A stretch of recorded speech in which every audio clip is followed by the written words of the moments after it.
Magandang hapon, nandito po muli tayo sa National DRRM Operations Center para po sa mga huling updates po, no? Dito nga sa masamang panahon dahil dudot nga po nung habagat at saka ganun din yung nagdaang bagyo pong Luis at saka Maymay. Makakasama po natin ngayon ang Regional Director po ng Office of Civil Defense sa Cordillera Administrative Region. We have Director Albert Mogol. Sir, magandang hapon po. Magandang hapon po, Sir Juni at sa mga tagapakinig. Isang mapagpala araw sa ating lahat. Sir, makikibalita po tayo sa nangyari po no sa Cordillera Administrative Region. Kumusta po ang epekto po nung habagat at saka nung nagdaang bagyo po? Dito po sa probinsya ng Benguet, ito po yung pinakang tinamaan ng husto, no, nitong nagdaang bagyo at ito pong epekto ng southwest monsoon na tinatawag nating habagat. And dito po sa Baguio City po may mga napaulat tayo ng mga nangyaring landslide. Umpisa pa po nung August 6, ano, wherein nai-report na po yun, yung dalawa pong namatay at dalawang wounded. Yun po yung doon sa may bulaluan sa Barangay Silan sa La Trinidad. And yesterday, meron na naman pong nangyaring very unfortunate incident, mga 8:45 po ng gabi, no? Ito po ay yung sa Gisad Surong, Barangay Gisad Surong, dito rin po sa Baguio City, na nagkaroon po ng landslide. Ito po ay actually, no, mga residential area ito, pero dahil po sa grabe ng saturation ng tubig sa ating mga kalupaan ay bumigay po itong lupa dito. Nagkaroon tayo ng massive landslide po. 3 pong bahay ang affected dito, 3 pamilya. At very unfortunate po, no, 13 po lahat ang reported na naging victims. Out of 13 po, 3 po yung buhay, no? Earlier reported po 4 pero nag-expire po yung isa habang nasa ospital. Sa ngayon po, meron pa po tayong 6 na missing, ano? Dati po kasi is 7. Kanina lang po 2:52 PM. Meron pong na-recover na 2-year-old na bata, no? Kaya po nabawasan ang ating missing at 4 na po yung confirmed na namatay dito po sa insidente na to. At kasalukuyan pa pong ongoing ang ating search and recovery operation. Ito po ay tuloy-tuloy. Talagang sinusupervise po ito ng ating mayor, no, ng Baguio City, si Mayor Benji Magalong. At meron na po din tayo na designate na incident commander at doon po sa lugar na yon managing all the rescuers, no, volunteers from the police and from the barangay and also from the Bureau of Fire Protection. Sir, just to clarify po, yung 2-year-old po no na bata po, this was rescued and alive po. Hindi. Bali Ah, na-recover na ito. Ito'y retrieved. part po nung 7 na missing, no? Na-recover po yung kanyang katawan only this afternoon. At kasalukuyan pa pong hinahanap ang 6 pa po na missing. So 13 po lahat-lahat ito at 3 po yung buhay. 4 And, na po yung confirmed dead, no? And 6 pa yung missing. and as you said, sir, no, tuloy-tuloy pa rin yung isinasagawa po ano, na search and then retrieval doon sa area. Kumusta, sir, yung panahon doon sa area po? Intermittent po ang pag-ulan dito sa Baguio, no? Minsan umihinto for a few minutes and then bubuhos na naman. Kaya medyo nahihirapan ang ating mga rescuers, no? Actually, gumagamit na sila ng ina-flush out nila yung mga putik, no, para bumaba at ma-clear po yung mga debris.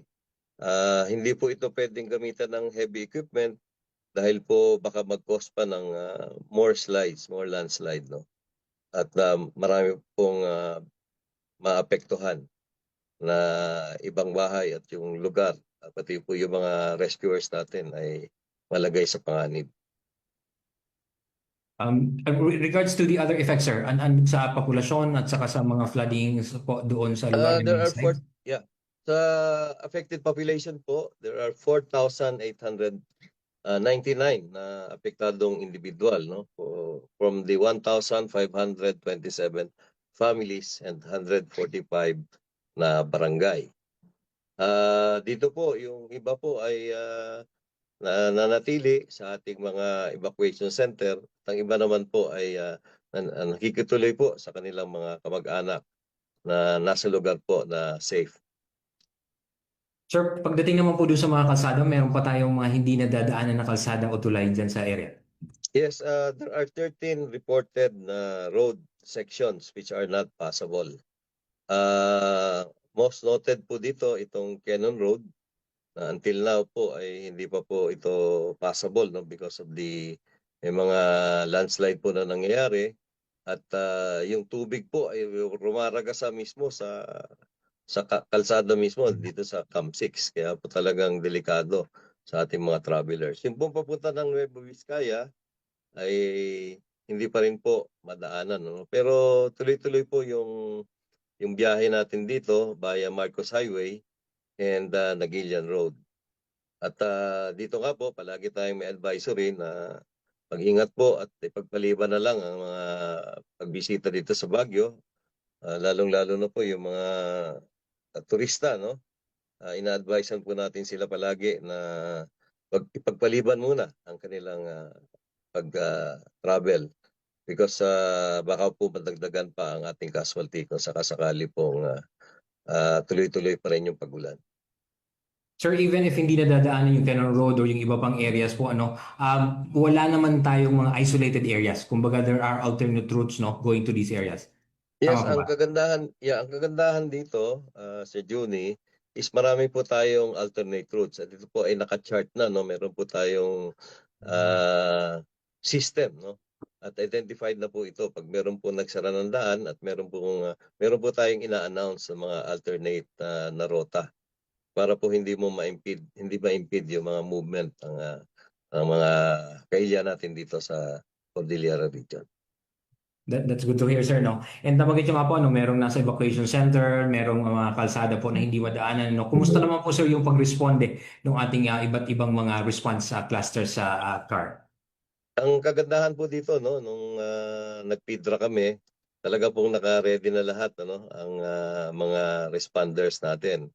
And all systems are talaga pong naka-in place, no? Particularly yung ating communication system at yung mga prepositioning po ng mga goods natin, food and non-food items ay naka-preposition na rin po. Inya lang po, talagang apektado ang agriculture, no?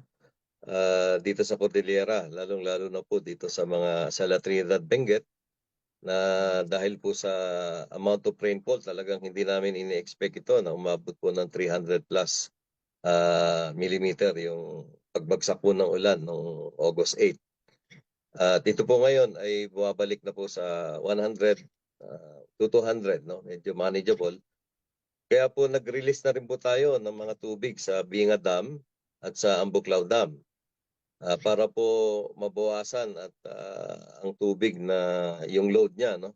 At maibalik po sa normal na level ang ating mga dam. Sir, doon po sa pag-release natin, no, nagbukas na yung mga gates in these two dams po, may mga maapektuhan po bang mga residente downstream? Ito po, no, ang kagandahan dito sa amin sa Cordillera, meron kaming dam safety protocol na tinatawag. The moment po na mag-release bago po mag-release mga 5 hours, no, before mag-release ng tubig ay inaabusuhan po ang ating EOC at ini-inform natin yung mga downstream areas. Kung saan po pupunta ito, pupunta po ito sa San Roque Dam, ano? Ito po yung biggest dam natin sa Pangasinan. At kayang-kaya po naman na i-accommodate ito. At sa ngayon po, hindi naman po umabot sa critical level sa San Roque Dam. Pero meron po tayong 13 na tributaries ng ating katubigan dito sa Cordillera na ito po ay bumababa sa probinsya po ng Abra, probinsya po ng Apayao, probinsya ng Kalinga at dito po sa Naguilian, La Union. Ito po yung kaya po yung tributaries natin downstream, ano, kahit wala na pong ulan o wala nang bagyo ay tuloy-tuloy pa rin yung pagbagsak ng tubig. Hanggang ano po ito, hanggang Ilocos at hanggang lumabas sa ating karagatan dito sa West Philippine Sea. Na in effect, sir, makakatulong din to sa ating mga magsasaka, no? Dito po sa atin sa Cordillera, medyo sobra-sobra na po yung tubig. But for Region 2, yes. Malaking tulong po, no, sa Region 2. Sa dahil po yung ating yung Magat Dam, no, before itong dalawang bagyo dumating is napakababa po nung level, ano, 160 meters lang. Ang normal po doon is 190. Pero umabot na po tayo sa 178, which is a very good development, no? At yung po mga farms na talagang tuyong-tuyo na, nabiyayaan po ng ulan, no? Na hindi naman po ganun kagrabe.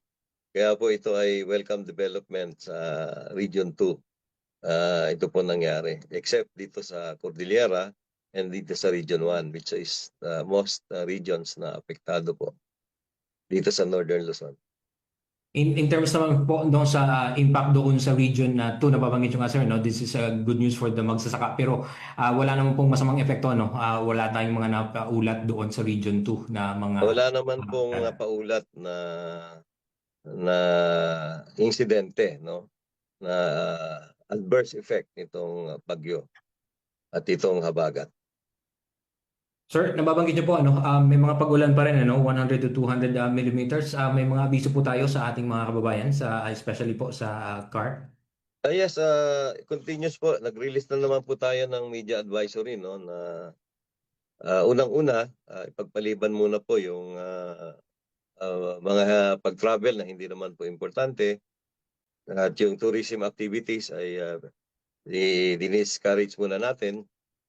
At of course, yung katulad ng sinabi ko kanina, yung pagbisita ng mga farm and pagbisita ng mga farm animals natin. Ano? Kasi kadalasan, tapos na yung bagyo, wala nang ulan, pero biglang raragasa po yung tubig na galing sa upstream.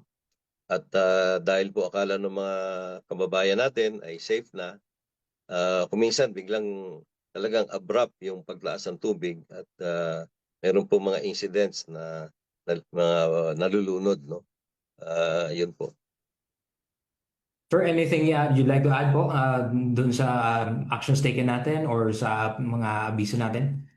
Kaya nag-usap naman po kami ng mga local chief executives, no? At may direktiba na rin tayo na kung kailangan po mag-conduct ng preemptive evacuation at ay gawin, no? Ang priority po sa ating advisory yung mga persons with disability. Kasi po sila yung kuminsan na nagiging casualty natin dito dahil ang aming pag pinag-uusapan dito, wala po dapat na may iwan. Dapat po lahat ay safe. Yun po ang aming kasunduan ng mga local chief executives natin dito. And then last question, sir, sa mga resources, no, nakikita ba natin kukulangin tayo o may mga needs pa tayo na anticipated po dito sa mga pag-ulan pa rin at sa epekto ng anong masamang panahon? So far po, ano, sufficient naman po yung ating mga supplies dito sa rehiyon ng Cordillera. At kung meron naman pong pangailangan ay magre-request na lang po kami, no. Sa infrastructure po, malaki na rin po yung na-damage, no, dito sa atin sa Cordillera. Meron na po tayong 2.3 million po na damage sa infrastructure. Hinihintay na lang po namin yung sa agriculture sector and other sectors po, no. Para po makapag-submit kami ng report. And for the total cost of assistance, nakapagbigay na po kami ng mga 1.6 million pesos in terms of assistance. Ito po ay nanggaling both sa Office of Civil Defense at sa DSWD, and of course, meron din po mga binigay ang mga local government units. Yan. At kumusta naman, sir, ang mga tauhan natin, no, sa Office of Civil Defense at ganoon din yung ating mga local DRRM workers? I understand, sir, may mga pag-ulan pang mangyayari at may tuloy-tuloy pa rin yung response sa operations natin. Okay naman po, mataas pa rin ang moral ng mga empleyado ng ating civil defense dahil sanay na po tayo sa trabahong ganito, no? By shift tayo 24/7 at basta po kukonti ang casualty, masaya kami. Nabibigyan natin ng tulong yung ating mga kailian dito sa Cordillera. Kaya lang po talagang grabe yung amount of rainfall at nasaturate yung ating kalupaan. Kaya po nangyari po itong insidente na ito. Actually po, kadalasan tinatanong sa akin, is ito ba ay first time? Yes, ito po ay katulad yung nangyari sa Silan. Matagal na po ako dito pero ngayon lang po yun siguro dahil nga po sa sobrang saturated na po yung ating kalupaan. Saka sabi nga po ng Pag-asa, parang ang kalahating buwan na amount of rainfall, no? Parang ibinagsak lang sa 2 araw, parang ganun. Yes, just like what happened if you would remember, nung 2018, yung Typhoon Ompong natin, ano? Mas marami po yung amount of rainfall na binagsak noon. Kaya po nag-collapse po yung ating mga mining sites dito sa Itogon. At malaki po yung casualty natin noon. There are reported na 116 po yung namatay at marami pong injured sa mining communities natin. Sir, any last words for this update sa ating po mga kababayan? Ano mo mensahe ninyo? Unang-una po ay patuloy po ang ating paghahanda at huwag tayong magsasawa na sa ating mga responses, no? Alagaan natin ang ating sarili dahil nga po ang sabi ng Pag-asa, ito po ay baka hanggang Huwebes po, no, bago gumanda yung panahon. At meron na naman po tayong mga minomonitor outside of our Philippine Area of Responsibilities na mga adverse weather condition. Tayo po ay manatili na mapagmasid at makinig po sa mga advisories na pinapalabas ng ating competent authorities. And with that, maraming salamat Director Albert Mogol of the Cordillera Administrative Region ng Office of Civil Defense. Samahan niyo po kami sa mga susunod pa naming updates dito po sa Office of Civil Defense at tuloy-tuloy naman po ang aming pagmumonitor, no, at saka yung ganun din ang pag-coordinate dun sa mga iba't ibang response agencies dahil kanina nga po inulit po ulit ng ating mahal na Pangulo na ang ating pong pagtugon sa pangangailangan ng ating mga kababayan ay dapat pong maagap, akma at saka maayos. Maraming salamat RD Albert at maraming salamat po sa inyo lahat. Maraming salamat din po, Sir Juni.